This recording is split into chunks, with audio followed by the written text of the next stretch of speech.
En estos asuntos aprovechamos para saludar a nuestro siguiente invitado, Luis Buceta, CEO de Creant Asset Management, vicepresidente del CFA Society Spain. Luis, muchísimas gracias por acompañarnos. Muchas gracias a vosotros.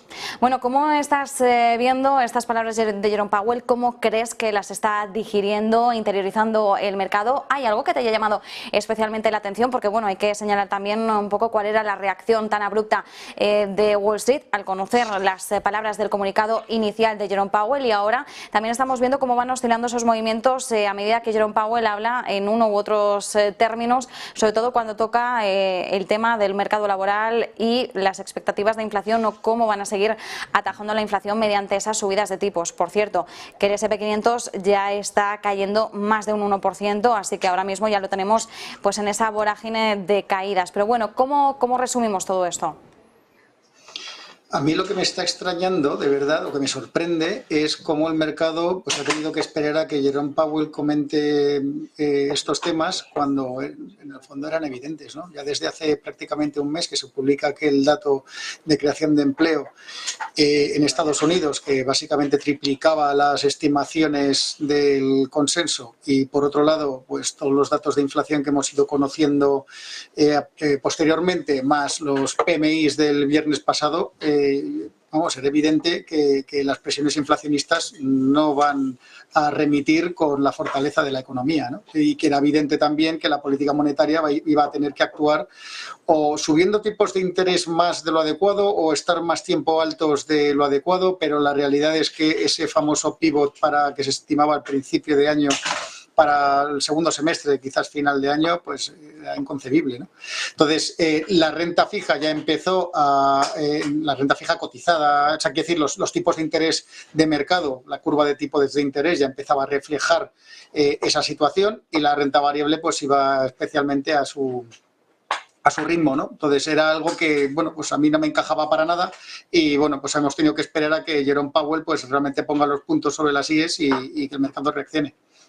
¿Realmente crees que Powell está consiguiendo poner los puntos sobre las íes? Porque en medio de las preguntas que le han hecho, hombre, la crítica respecto al mercado laboral o a la futura evolución del mercado laboral está más que servida, era algo que nos esperábamos. Bien, Powell ha defendido su posición, ¿no? Él ha dicho, nosotros estamos subiendo los tipos de interés para conseguir esa estabilidad financiera, que para nosotros se traduce en un objetivo del 2% de la inflación.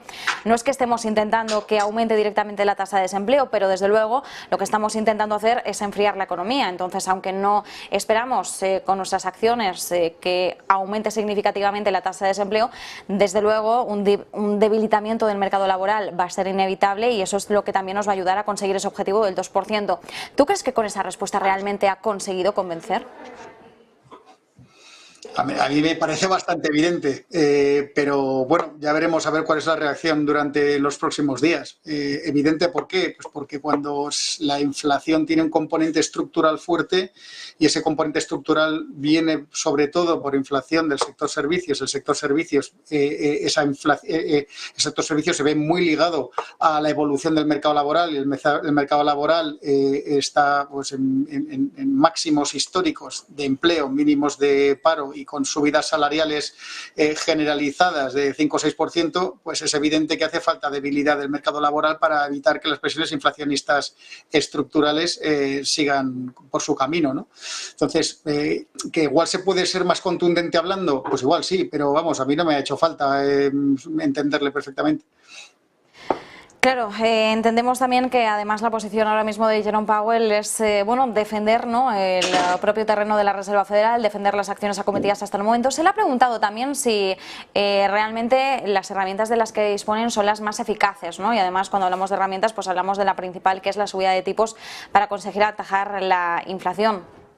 ¿Crees que realmente la Reserva Federal va a seguir defendiendo la postura de las actuaciones realizadas hasta la fecha? ¿Podría de alguna forma empezar a estudiar otras herramientas, o la posibilidad de empezar a incorporar o estudiar otras si ve que efectivamente la inflación no desciende de forma paulatina hacia ese objetivo del 2%? Es difícil de saber, ¿no? la política monetaria tiene un impacto limitado. O sea, recuerda los últimos 10 años antes del COVID, como por mucho QE y por muchos tipos a cero negativos en Europa, pues no había prácticamente inflación, no se conseguía reactivar la economía, que sí es verdad que tenía crecimientos positivos, pero eran muy tenues. La productividad de las economías occidentales era muy baja y no daban más de sí, y los bancos centrales no paraban de pedirle a los gobiernos que actuaran con política fiscal, ¿no? Para reanimar o para revitalizar las partes estructurales de la economía que no funcionaban. Y ahora estamos justo en la situación contraria. La política monetaria llega hasta donde llega. Sobre todo aquí el gran problema es que el impacto en economía, por regla general, se empieza a notar 9 meses después de que se haya actuado, ¿no? Se empieza a notar. Quiere decir que durante 9, 12, 15 meses, realmente, lo que quiero decir es que realmente a día de hoy no se sabe cuál es el impacto real en la economía de las subidas de tipos de interés que tenemos acumuladas. Entonces, lo iremos viendo. Es verdad que quizás aquí lo que está ocurriendo es que el ciclo económico se está alargando. Unas subidas de tipos de 400, 500 puntos básicos evidentemente se tienen que notar en la economía y lo iremos viendo durante los próximos trimestres, pero no se puede saber a ciencia cierta, ¿no? Entonces, lo que sí tendremos que ver es cómo va impactando y qué efectos duraderos tiene para, de alguna manera, poder ver si se van a mantener mucho más tiempo de la cuenta en niveles altos, si van a tener que subir más o si, por el contrario, de repente se desencadena una recesión fuerte para finales de año, principios del año que viene y entonces ya se pueden empezar a dar la vuelta. Sinceramente, eso yo creo que no lo sabe nadie. Desde luego, nos vamos a quedar a la espera. Luis Buceta, como siempre, muchísimas gracias por acompañarnos en Negocios Televisión. De acuerdo, muchas gracias a vosotros. Y nosotros